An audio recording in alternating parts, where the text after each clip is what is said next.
Magandang araw sa bayanang Pilipino, magandang araw mga kababayan. Kasama nyo naman po muli si Ka Eric sa isa na namang episode ng ating Balita at Talakayan. Maraming salamat sa patuloy ninyong pagsuporta, pagtitiwala, pag-promote at pag-share at pag-campaign na lumawak po ang ating video reach, viewers at mga subscribers at tuloy-tuloy na lumalago at lumalakas ang ating Ka Eric Celis YouTube channel. Utang na loob ko po yan sa inyo, saludo. Mga kababayan, mga kapanalig at mga kasama ni Ka Eric sa advokasya na ito. Thank you also sa pagsubaybay nyo sa amin at pagsuporta ni Dr. Lorraine Maribadoy sa aming programang Bigwas ng Agila 2.0. Ayan.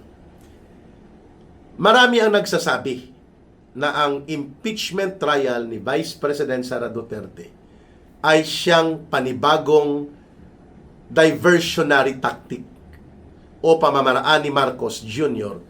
na lituhin at linlangin ang taong bayan at hilain sila mula doon sa pagkalkal at pagbubunyag, supposedly, ng umaalingasaw na katotohanan sa kung sino ang mga mastermind. Siyempre, tinuro na ni Saldico yan, Marcos and Saldico and Romualdez. Sino ang nakinabang, paano nakinabang, at paano papanagutin sa dambuhalang issue ng pangungurakot at pandarambong. 1.9 trillion pesos ang nawalang pera sa loob lamang ng 3 taon ni Marcos, 2023, 2024, 2025 na mga budget, at itinatanggi niya ang pananagutan dyan. So, para mangyari yan, kailangan maibaon at mawalang bisa at walang saysay ang supposedly ay check and balance at nag-uusisa, nag-iimbestiga na hiwalay sa Executive Department na komitiba ng Senado, ang Senate Blue Ribbon Committee. Pero ngayon, kontrolado na ni Marcos at paralisado na niya ang numero ng mga senador na naninindigan para ito ay buksan at papanagutin at paparusahan ang mga talagang sangkot at kasuhan at nang mahabol at maibalik ang mga pera o ari-arian nila sa mga mamamayan sa pundo ng pamahalaan. Siyam na lang po ang naiiwan na may matitino at may malakas na loob na manindigan bilang independent and brave senators, no? Sa grupo nila Senator Alan Peter Cayetano. Yung 13 Judas na kulto ni Marcos, tinatawag na sila ngayon na 13 senators of Marcos or the new Senate of Malacanang. Hindi sila Senado ng taong bayan o ng Republika ng Pilipinas. Yun ang mayoriya na public perception sa kanila. Ngayon, itong mga gimmick at maniobra upang kontrolin ang proseso at naratibo sa impeachment trial ni Vice President Sara Duterte ay may malaking silbi para doon sa PSYOPs and psychological warfare, psychological operations, or better known today as information and influence operation ni Marcos. Para ang burden o ang bigat ng mga pagsagot sa issue at pagpapaliwanag maililipat kay Sara Duterte. And so therefore, si Marcos hindi na po mapupuruhan. At sila Romualdez, kagaya ng paghahambog-hambugan ni Boying Rimulya na kakasuhan niya si Martin Romualdez as isa sa mga big fish dapat sa mastermind sa pagkakasangkot sa naturang dambuhalang iskandalo ng pangungulimbat at pandarambong at pangungurakot, lalo na sa flood control at mga budget na sinindikato nila. Wala na, hanggang hambog-hambugan lang si Boying Rimulya. Ang hinahabol niya ngayon, yung mga senador na ayaw lumuhod at ayaw magpasakop sa dikta ni Marcos. Yun, kagaya ng nangyari kay Joel Villanueva, kay Chis Escudero na naging duwag, walang paninindigan, walang bayag, dahil may mga bagahe sila at mukhang totoo na nakinabang sila doon sa sindikato, di ayun, tumiklop at lumuhod at naging hudas. Naging miyembro ng kulto ng mga senador na naghudas sa kapakanan ng mamamayan. Ganon din po ang ginawa niya kay Senator Jinggoy Estrada, nila Marcos. Subalit hindi lumuhod at nagpasakop si Senator Jinggoy Estrada, kaya nakakulong. At mukhang ganon din po ang gagawin nila kay Senator Marcoleta. Bagamat wala silang iniisip na pagkakataon na pwedeng bumaliktad si Senator Marcoleta at sumama sa kulto ng 13 Judas na senador ni Marcos, pero at least mawawala ang ingay at boses niya sa loob ng Senado. O ayun, kaya tinatarget siya ngayon na mapasasampahan ng kaso at non-bailable offense para aristuhin siya.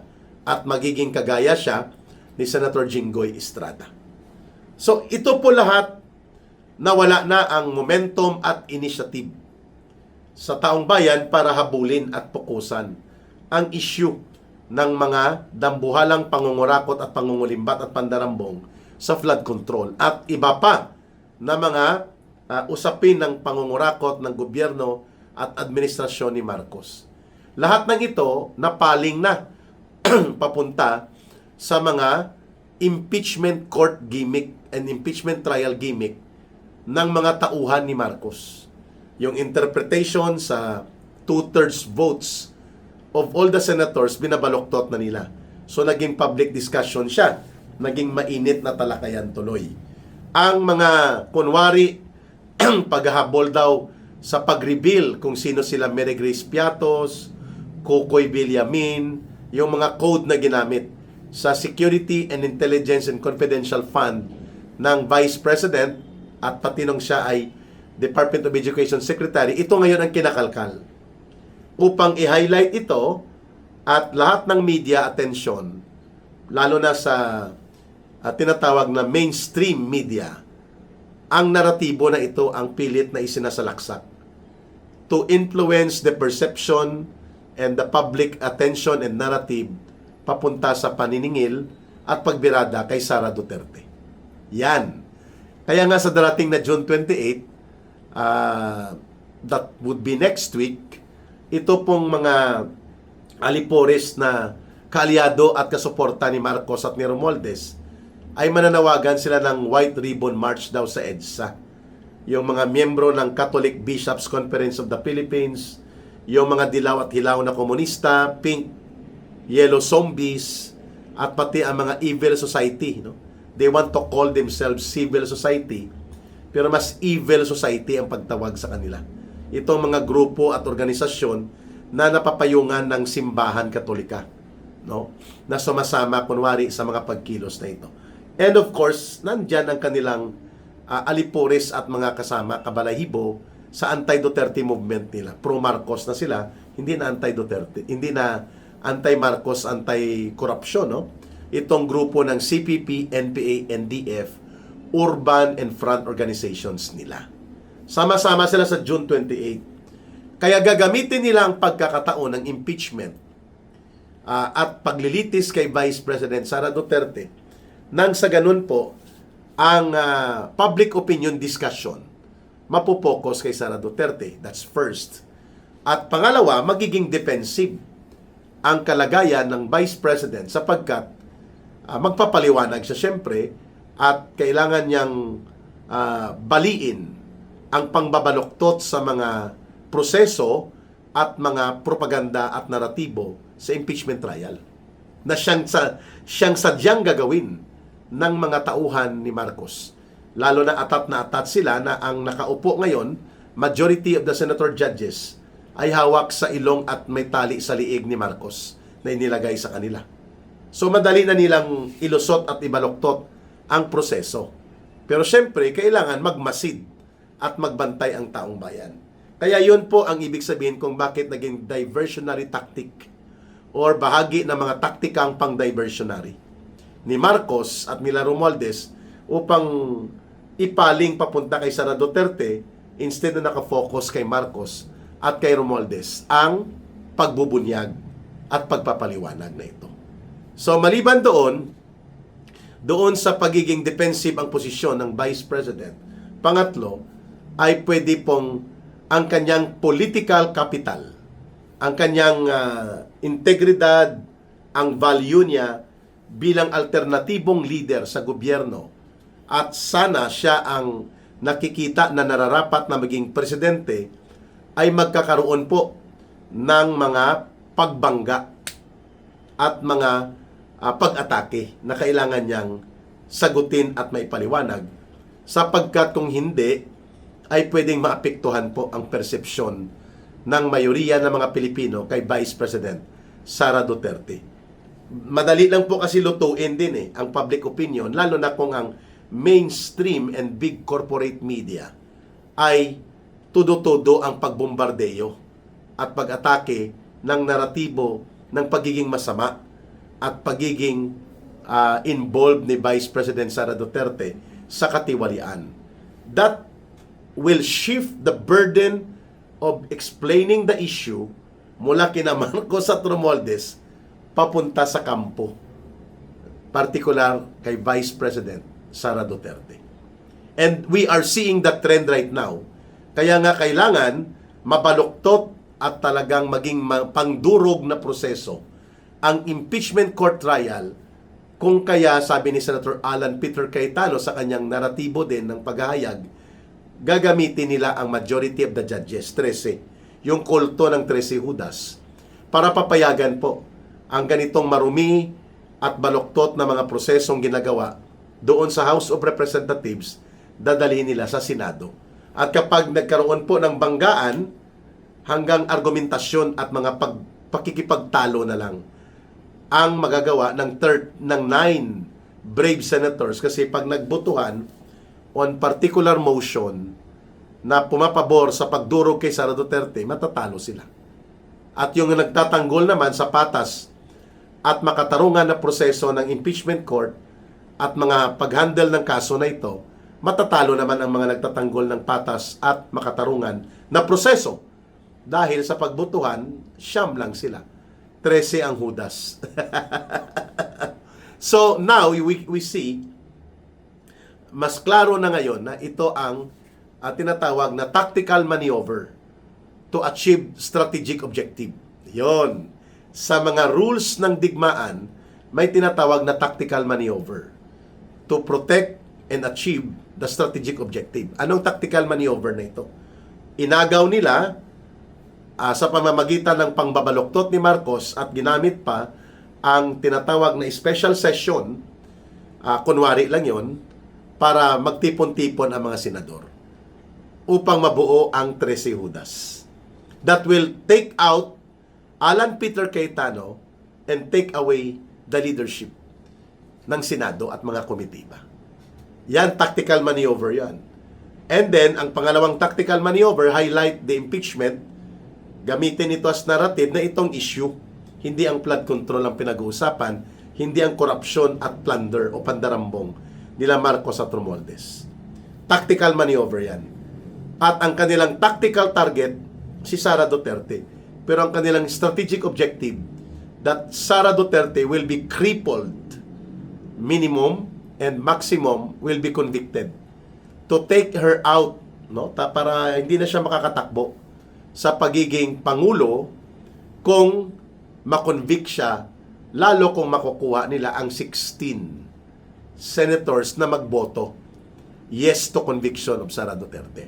However, kung hindi pa kaya ang 16, binabaluktot nila na dapat 14 lang dahil 22 lang daw ang mga senador na makakapagboto at makapag-participate sa actual impeachment trial. Mali!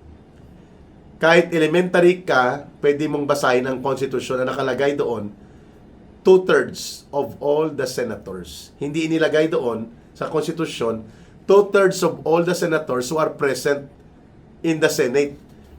Kung wala nakalagay, yung interpretasyon mo, mali yun. Ang nakalagay lang doon, 2/3 of all the senators. Until mag-resign o mamatay o mapa-expel o lumipat sa kabilang branch of government si Senator Jingo Estrada at si Senator Bato de la Rosa, they remain to be as senators. Klaro yan, mga kababayan. So mali po itong binabanggit ng mga baluktot na tagapagtanggol ng information operations and PSYOPs or psychological operations ni Marcos, na 22 lang ang bilangan kaya 14 lang ang magpapakonvict. That is wrong, and that is a very scandalous na pangbabaluktot, pag-twist sa constitutional provision. 2/3 of all the senators or 2/3 of all the members of the Senate until there are 4 circumstances na wala na, nag-resign, namatay, na-expel o lumipat at tumanggap ng ibang posisyon si Senator Bato de la Rosa at si Senator Jingo Estrada outside of the Senate, then until mangyari ang mga yon, resignation, death, expulsion at isa pa, hindi po sila bakante ang kanilang opisina. Senador pa rin sila. Pero dahil ang naratibo nila, actual senators lang, ang nag-interpret niyan, dating Supreme Court Justice pa, itong kolokoy na si Carpio at itong si Drilon na kolokoy din ng Yellow and Pink Zombie Group, kahit mga abogado sila, binabaloktot nila ang batas. Malinaw po na ang layunin nila, Marcos, at ng mga tauhan niya at kabalahibo niya ngayon, ay durugin si Sara Duterte at tanggalin na ang anumang kapasidad ng mga Duterte na maging bahagi pa ng national leadership, lalo na ang pagiging pangulo sa susunod na administrasyon. Takot na takot sila.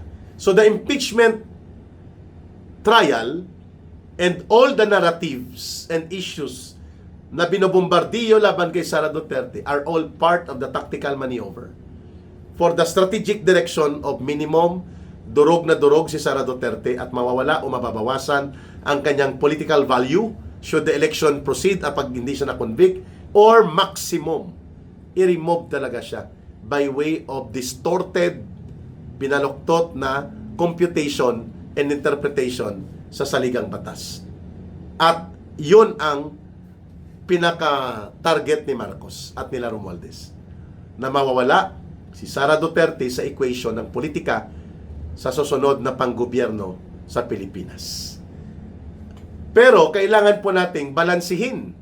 While we defend and help the Vice President explain the issues, we should also concentrate still to bring the attention of the Filipino people sa publiko na ang may totoong pananagutan, ang totoong may criminal involvement, lalo na sa pagiging mastermind, sa malakihan at dambuhalang issue ng mga kinurakot, lalo na ang 1.9 trillion pesos na flood control na halos kinurakot ang pondo nito sa loob ng 3 taon ng sinindikato na budget ni Marcos at nila Romualdez, as revealed by many witnesses, including lalo na ang kanilang inner circle, na si Saldico. We need to balance. While we defend, we have to be on the offensive sa pag-expose at pagpapalawak ng issue at pag-sustain ng diskusyon sa flood control. Bagamat alam natin na diversionary laban kay Vice President ito at upang tabunan at ilihis ang issue ng pananagutang kriminal nila Marcos at Romualdez, and yet we cannot be default. We cannot be at default rather, na hindi natin sasagutin ang mga issue na binabato kay Vice President. Hindi pwede yun. Kailangan balansehin natin. Otherwise, lalamunin tayo ng tactical maneuver nila Marcos. Lalo pa, at sila ang may control sa mainstream and big corporate media at social media lang halos ang mayroon ng taong bayan.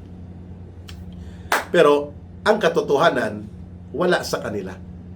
Hawak ng taong bayan. Alam na ng taong bayan na ginagamit lang nila ito kay Sara Duterte. But, we need to be consistent na mapaliwanagan pa rin po ang mas malaking bilang at mas malawak na hanay ng sektor ng lipunang Pilipino, para po salagin at tapyasin natin ang tactical maneuver nila na dudurugin nila si Sara Duterte sa impeachment court trial. At maximum ay mapakonvict nila sa pamamagitan ng pag-distort nila ng constitutional interpretation nila sa numero ng numbers of senators to convict and to remove Sara later on out of the equation of the presidential elections. We have to defend that. We have to help the Vice President. Pero we have also to remain consistent. On the other hand, dito, sa binabanggit ni Ka Eric na dapat mabulgar pa rin at tuloy-tuloy na mapalawak at mapalalim ang public discussion and advocacy to expose ang iba pang katiwalian at sindikato ng pangungurakot at pandarambong na nagaganap at naganap sa ilalim ng administrasyong Marcos at Romualdez. We need that kind of consistency. Kaya tayo hindi tayo pumapayag na kahit kinakasuhan ako at hinaharas, tinatakot ay tuloy lang ako sa pagsisiwala at pagbubunyag. Dahil ang taong bayan pa rin ultimately ang maghuhusga kung saan hahantong itong ating mga pakikibaka at advokasya na ito para sa pagreforma ng gobyerno natin at pagsusulong ng kaunlaran at mabuting pamamahala para sa ating sambayanang Pilipino. Mahalin natin ang bansang Pilipinas. Walang ibang magmamahal nito kundi tayo ring mga Pilipino. Maraming salamat sa inyong pagsubaybay at pagtulong at pakikinig at pag-promote at pag-share ng ating video at mga balita at talakayan. Saludo po at utang na loob ko yan sa inyo. Sa nagtatanong, ang ating GCash line of voluntary support, 1 peso, 2 pesos, 3 pesos, 5 pesos will do out of your voluntary and sincere effort. Makakatulong po yan sa ating advocacy for Bangon Sambayanan. Ang numero ay 0916-308-7710. 0916-308-7710. Rohilda Celis Kailangging, Bangon Sambayanan, People's Advocacy Center. Para sa Diyos at sa Pilipinas nating mahal, may God bless everyone. May Allah will be with those who are Muslim brothers and sisters. Maraming salamat po muli. Bye for now. Ito po si Ka Eric. Mabuhay!